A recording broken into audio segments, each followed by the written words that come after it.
बिहार के पूर्व मुख्यमंत्री नीतीश कुमार ने वो आवास खाली कर दिया जिस आवास से उनकी इतनी सारी यादें थी। 20 सालों में वो 2 बार उन्होंने घर चेंज किया, लेकिन फिर भी इस सीएम हाउस से उनकी कुछ खास याद जुड़ी थी और इन सभी यादों को छोड़कर वो नए आवास में शिफ्ट हो चुके हैं।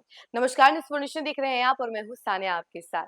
नीतीश कुमार तो शिफ्ट हो गए हैं, लेकिन वो क्या-क्या लेकर गए हैं, इन सब की जानकारी हम आपको इस खबर में देने वाले हैं। तो देखिए, बिहार के पूर्व मुख्यमंत्री नीतीश कुमार की सीएम हाउस से कई सारी यादें जुड़ी थी। वो अक्सर उस हाउस में रहकर अधिकारियों को ऑर्डर देते थे, अधिकारियों का आना-जाना, मीटिंग पर मीटिंग, नेताओं का आना-जाना, विधायकों का आना मतलब अक्सर देखा जाता था। पूरा शोरगुल जैसा नज़ारा रहता था सीएम हाउस का। लेकिन अब वो सीएम हाउस सम्राट चौधरी के हाथ में आ चुकी है, उनको सौंप दी गई है। अब सीएम हाउस की चाबी सम्राट चौधरी के पास है।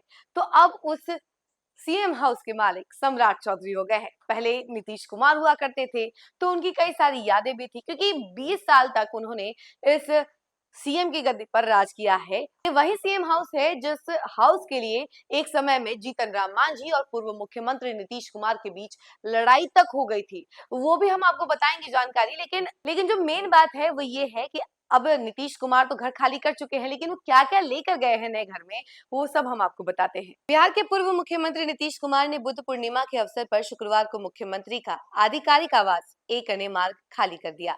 वे 7 सर्कुलर रोड स्थित अपने आवास में शिफ्ट हो गए। सुबह से ही सामान की शिफ्टिंग की जा रही थी।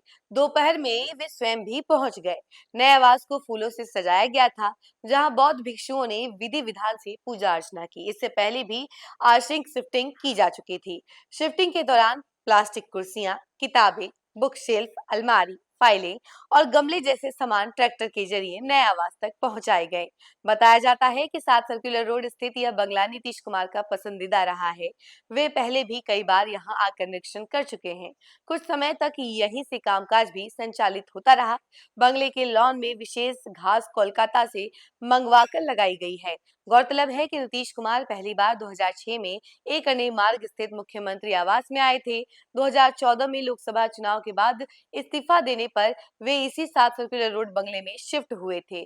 तब जीतन राम मांझी को सत्ता सौंपी थी और करीब 8 महीने यही रहे। मांझी को हटाए जाने के बाद दोबारा मुख्यमंत्री आवास लौटे थे।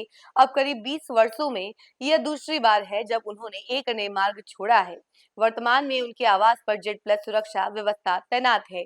दिलचस्प ये है कि 7 सर्कुलर रोड से महज 200 मीटर की दूरी पर लालू प्रसाद यादव और राबड़ी देवी का आवास 10 सर्कुलर रोड स्थित है। उन्हें पूर्व में यह आवास खाली करने का नोटिस दिया गया था और होर्डिंग रोड स्थित बंगला आवंटित किया गया था, लेकिन इस पर सियासी विवाद बढ़ने के बाद फिलहाल प्रक्रिया स्थगित है। नीतीश कुमार का एक अने मार्ग छोड़ना सिर्फ एक प्रशासनिक औपचारिकता नहीं माना जा रहा, बल्कि इसे राज्य की बदलती राजनीतिक परिस्थितियों और सत्ता संतुलन के संकेत के तौर पर भी देखा जा रहा है।